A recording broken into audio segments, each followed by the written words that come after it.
what is too much screen time for these kids? What is screen time nowadays? Do you remember what that was like for us? For us, it was Saturday morning cartoons. It was coming home from school, watching cartoons and watching sitcoms. Yeah. And in my opinion, we learned a lot of lessons Mm. in some of those shows that we watched. Yeah. You're talking about the Cosby Show, Family Matters, even Full House. Yeah. There's so many to go Yeah. down the list. Yeah. I used to love I- that Full House. I ain't gonna front. Yeah, I used to love Full. It was another one too. I used to like.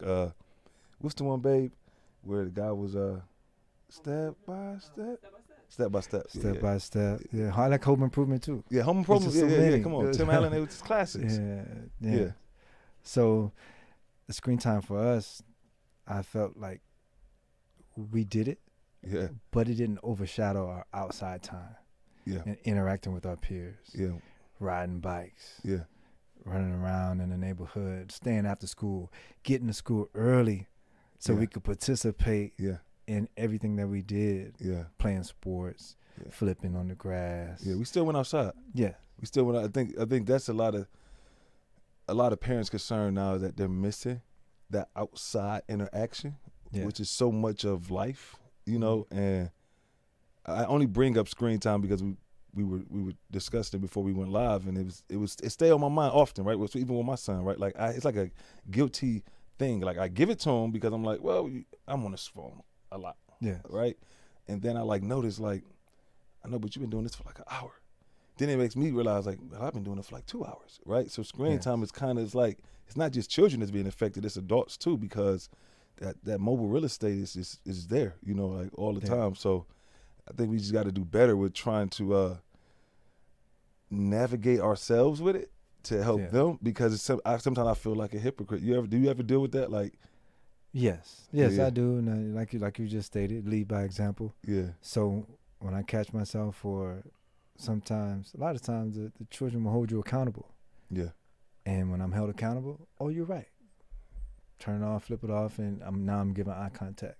yeah, But I know, because we've been on this earth longer, we're adults, we have the ability to critique ourselves at times. So we'll catch ourselves at times. Hold up, wait a minute. yeah, Okay, no, I got to give her my attention, give him my attention. yeah, And because we've been here, we've seen the research, we see the results in other children, other adults, we know when to turn it off and when to turn on that human interaction yeah. and what the benefit is. Yeah, indeed. I'm gonna be honest. Sometimes I catch myself talking to like some of my friends, or even outside of my wife, because I talk her ears off all day. But that human interaction is so important. It's almost like wellness at this point. Talking and being present, and like, oh, I forgot how this feel. Yeah. Like not communicating through the social. Yes. And I've seen some research. Yeah, What part of that research says, with regards to screen time, it takes away from our ability to be fluid in communicating with our peers, making eye contact, yeah, reading social cues, yeah, being able to empathize. yeah, So that's part of the balance yeah, when it comes to the screen time. Yeah. And for some reason we see because we'll get caught up in that, and maybe we feel like, okay, well, I'm not being productive enough because I got these emails to send, right? yeah, So I'm here and I don't want to spend time interacting with this person because I've prioritized whatever it is that I'm doing that I can do over the phone. yeah, Oh, we can't wait. yeah, yeah, But now we're missing out on that human interaction, that ability to not just network, but truly make connections. yeah, There's a difference between I'm hanging out with my friends and family and I'm sitting next to them on the couch, but I'm looking at a screen, or we're watching TV, or I'm asking them how their day went. yeah, The phone's over in another room. And then I find out that something happened that I can maybe help them navigate, might maybe save their life. yeah, Now I've dealt with, and this is just so many avenues you can go to when it comes to screen time and just being checked out. But 2 different career fields I've been in, I've dealt with personally suicide, right? mm-hmm. And then so we're asking ourselves, I'll ask myself the question, like, man, I didn't see the signs. Well, we received training about it. And then Just thinking back, playing back, playing back, playing back. Well, what could I have done differently? He seemed okay. Well, Yeah. did I really engage him? Mm. Did I really try to Did you get to know empathize? him? Yes, stuff like that. Those are the questions we ask ourselves. And it just so happened during the time period in our lives when cell phones were prevalent. Mm. So again, that's just another teachable moment That's an for me interesting connection. personally. Yeah, yeah, Yeah. that's interesting. When we talk about empathy, let's bring it back to like the black families, right? Yeah. Growing up, a lot of times in black households, right? Yes. You teach boys, don't cry, don't do this, don't express yourself, don't do, and not express yourself, but don't show signs of weakness, right? Yeah. Was that us having, or parents or guardians having lack of empathy, or was it just trying to give you a survival thing? Like, how do you explain that? Like, I for our believe generation. I believe for our generation it was about survival. Only Yeah. the strong survive. Yeah. So we know what came along with growing up, and if our peers saw us cry, what was the backlash? You a target. Ridicule, Yeah. getting poked fun at, and Yeah. that might last for years. Yeah. So now there might be fights that you're gonna have to, because now you got to defend yourself. You can show people that no, I'm not weak, or maybe going inward. Yeah. And now not expressing yourself. When so I think it was the ability to survive as far as our generation and us being taught, and it goes back many different generations. Yeah. Yeah. As far as even we can look at in the wild, Yeah. animals being able to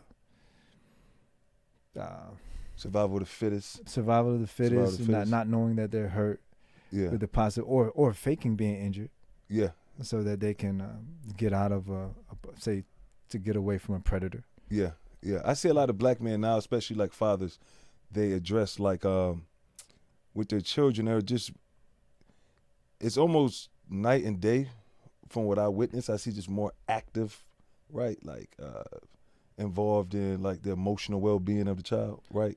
How they parent, right? Versus how, even me being a young dad, Yeah. right? And I think about my daughter and I'm like, I might have been like what they call a demand to command type, you Yes. can't, and then I got 38-year-old dad is a little different, right? Because now I'm like understanding like, yeah, it's not gonna be receptive. You gotta, there's something going on here, right? The mind is working differently. Do you find yourself battling that thing of our conditioning versus what we feel is more progressive parenting? Yes, I do have that battle. I have that conversation with myself, and I have it with other fathers. Yeah. I was having a conversation with a gentleman. He has his own business, and he has a son, and his son boxes. And I was talking to him about my teachable moments with my sons, and mainly it was at the time he was maybe like What are 7 years teachable old. moments? The teachable moments it may be times of conflict. When I say teachable moments, I got you. It may be times when mommy and I are not on the same page, but we're trying to get there. Yeah. It might be, now I want to parent you a certain way, but I've been advised that no, we don't do it that way. Or you're being a male chauvinist right now. Let's talk about that. What does a male chauvinist look like?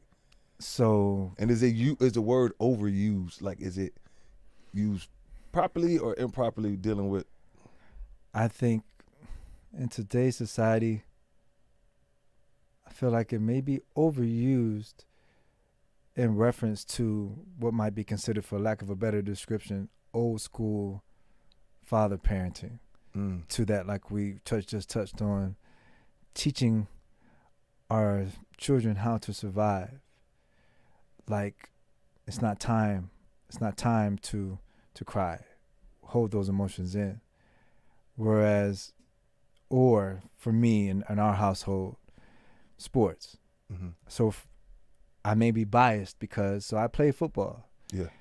And when it can, and so that's been another area of conversations that we've had. We've put our oldest son in football, and he was taken out, didn't finish the season for various reasons. And at that time, it was brought up that I was falling into the category of being Old school. or just he doesn't have to do what you do, and maybe he won't he's not an athlete, or again the male chauvinist. And I try to explain. I've had issues with communication, being able to articulate myself, that it's not about necessarily the football, but for me and other young men that are adults, it was a rite of passage. Yeah. That on that field, just like life, Yeah. we become warriors. Yeah. But being a warrior is not only just learning how to hurt someone. Yeah. It's learning how to watch your back. Also, to be compassionate. Yeah. To be a team player. Yeah. Community. To be a leader. Yeah. To be a follower. Yeah. How to pick yourself up. Yeah. How to stay healthy. Yeah. How to recover. It's just so many lessons. And of course, you can put another activity in place of football or some other sport. It doesn't have to be that. I mean, you have other forms of rites of passage. But that, again, I own the fact that I have a level of bias because I participated in it. Yeah. But that's just one example of just me referencing that idea of male chauvinism, the macho. Yeah. But you bring up something interesting. You said bias, right? Because this is like, I don't know if I had this conversation with you yet, but my son wants to be a police officer, right? He loves it, right? So my bias is always like, I don't want you to get hurt. It's dangerous. No, it's too much going on, And I just came to realize where I was like, I said, well, maybe you won't be the businessman or the politician or whatever that I had for you, and I had to kind of realize I had an unconscious bias in like how I was dealing with it, right? So for someone like yourself who got into law enforcement, what would be the advice to another black father whose child may want to be a police officer? I would say exposure. Exposure to many different subjects is very important.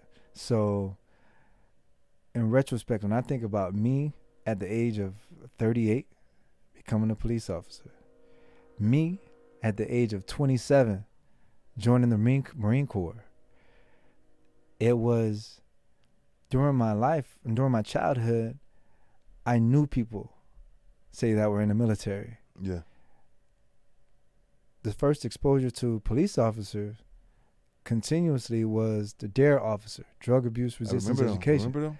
And so Officer Marlon Gregg, I think his name was. Yeah. I remember him being very gentle, small in stature, uniform always looked squared away. He had a little afro, clean shaven, being of Jamaican descent. And it stood out to me, him coming to our classroom, I think once a week or once a month, always positive interaction. Yeah. And so that stuck with me. That first consistent being around an officer. And then one of my high school football coaches, my defensive back coach, and I played defensive back. Yeah. So I watched him. Yeah. Different personality. Yeah. He was more hard-nosed. Yeah. But still, him showing a level of compassion because he was a teacher. He was teaching us how to play the game of football. So I had those two people to have in my brain housing group as to, okay, subconsciously, that's something I can do. I get to help people. Yeah. And so my father, he's the first person I really knew that was in the military. Yeah. Before I was born. Yeah. So he didn't necessarily talk about it, but he had the yearbook and some of his uniform. Yeah. It was there around the house. Yeah, I see. Yeah. So it was tangible. Yeah, yeah, yeah. So when I left high school, I scored well on the ASVAB. Yeah. The test we take for the military. And I agreed to meet with a Marine Corps recruiter. At the time, I wanted to go to college to play football, and that's what I did. I walked onto the football team. But when I committed to have a meeting with that recruiter. And when he came to the school, I saw him and I ducked him because I didn't want to go. You know, I did that before. Are you In serious? high school, yeah. They was trying to recruit me for, I'm from Ohio, so they was trying to early recruit me for the military. They all used to be in our cafeterias. And I like signed up, and it was like, they would call, like, Kirk, you supposed to be here Saturday, da-da-da-da. And I just started ducking, you know, and I was like, I think I might even went 1 or 2 times, but I like started ducking, and they were like, keep calling. And eventually I like wiggled out of it, but my family had a background in military. So I said, you know, most everybody right here in the cafeteria, maybe I go to the military. Right? But when you just said ducking, it just took me back to like that kid, like, I got to work today. I got basketball practice, you know. It was like one of those things right there. But let's move the conversation forward a little bit. Thanks for sharing that. But we talk in our community a lot about transparency in policing, right? And the reality that we deal with, right? And for me, I believe that, conversations are important. Brotherhood is important. Understanding people's POV is important. When, say for instance, your 18-year-old son is driving, first time getting pulled over by a white officer. Let's not even make it a black officer. Then we'll give a scenario with a black officer, if it's any difference. How should, what advice would you give to how would you conduct yourself? What's the proper way to conduct yourself if you were to offer that up? You said to my 18-year-old son. First time getting pulled over, lights behind him. So I would tell my 18-year-old son, first time getting pulled over, lights behind him, to do what you've been taught your entire life. Yeah. Look them in the eye. Speak intelligently. Yeah. Be coherent. Make sure they understand what you're saying. Of course, there's no need for you to make sudden movements. Yeah. Articulate yourself. Wait for their response. And be patient. Yeah. Yeah. Know that because historically there have been incidents that have occurred where the officers seemed like they were scared for whatever reason. So with that being said, smile. Put on an act. We act all the time. So you might be irritated. Yeah. You might feel ill. And to have it go as smooth as possible, ask them how their day's going. If they say you did an infraction, I apologize. I didn't realize I did that. Yeah. They ask for your driver's license, which you should have. Give it to them. Yeah. If you have the opportunity, feel free to call us, your parents, or call someone so they could be on standby. Preferably a person who you know will give you good advice in that process. Make sure your hands are visible, and that's the gist of what I would advise my 18-year-old son. That's pretty solid advice. I appreciate that. Yeah. Thank you. I'm taking some of the notes myself. Like, let's move it just a little bit more forward, and we're gonna wrap this up. And then I got 2 more questions. Then I want you to look in that camera and tell me, how do you plan on leaving the world better than you found it? Right. But the first question is, when you see these police videos when we're going both ways, right? Where it's either somebody that's resisting and being completely irate, right? And then you see where maybe an officer has fired a weapon and harmed somebody, killed somebody. How do you compartmentalize that as an officer for you? I compartmentalize those less than desirable events by knowing that I have the opportunity to affect change. Yeah. So just like when I meet people and I encourage them to apply, they ask me why did I apply, or they're like, I don't like officers. You have the ability to affect change. You know you can. There's no age limit. Yeah. And if you meet the qualifications, you can come and be an officer too. And if you don't, let's say you don't want to do it, right? But you just want a peek behind the curtain. You could do it for a time period and then resign. Even if you just went to the police academy and then you said this wasn't for you, you still did your part. Because now you're learning a little more than the knowledge that you had before you participated in Yeah. however long that process is. Yeah. And so that's part of what I would offer.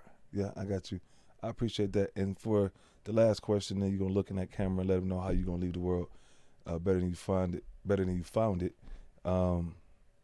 What are you bringing to Thanksgiving? Thanksgiving. What are you bringing? What's your dish? Can you cook? I can cook when I follow directions. How are you laughing? When I follow directions, I can cook. Can you? Like, what you gonna bring? I can. So I got it. My grandma's on my dad's side. I have a sweet potato pie recipe. That I would bring that. Is it a family secret or is it? It's not a family secret. I don't remember it offhand. Yeah. Okay. I got it put up in the closet somewhere. But several people in the family have it. Okay. And she's our ancestor now. But and something else tangible as far as with Thanksgiving. Yeah. Something on the healthier side. On the healthier side. Cause that's part of my passions in life as far as health is concerned. So yeah, I got you. So you gonna bring let's say a vegan option. I could You gonna bring a vegan option? That's all. I can bring a vegan option. Yeah. I had like somebody string on the beans. show. I like collards. Yeah. I love collard greens. Yeah, really. Like, That's wifey. That's wifey. That's what she do, right? Babe, what's your recipe for them collards? There you go. Okay, say less. So we're going to wrap this up. I want you to look in that camera and let them know how you plan on leaving the world better than you found it. And it's just like, peace. I plan on leaving the world better than I found it by leading with love. And I do that in my career field. I do my best to hold myself accountable when I'm dealing with people at all times as far as leading with love is concerned. And leading with love is not always soft and tender. Sometimes it comes with some yelling. It comes with tears, and it comes with a level of showing strength and also with vulnerability.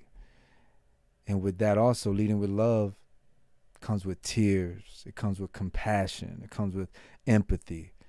It comes with having the ability to put myself in someone else's shoes. So leaving the world a better place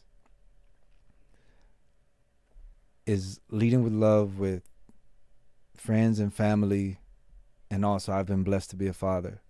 So part of my goal in life is, and I tell them that all the time, I tell the oldest, our 11-year-old at the house, the one that's home at the house, that part of my job is to make sure if there's a scale at some point in time, if I'm here on this earth or not, and I'm in comparison with you, that I'm not even on that scale because I've set you so far ahead of me that I wouldn't even measure up to everything that you bring to the world.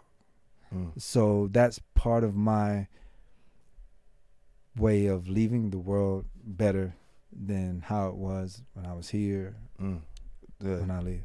That's beautiful, brother. I appreciate you coming on. Brother Hampton, we got to do this again.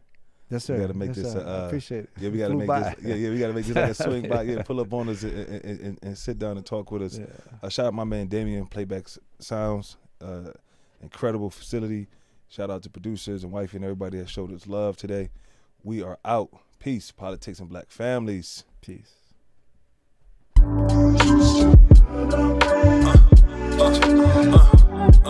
Check this, it's like this. I just wanna talk to you a little bit. I just wanna talk to you. I'm the black sheep.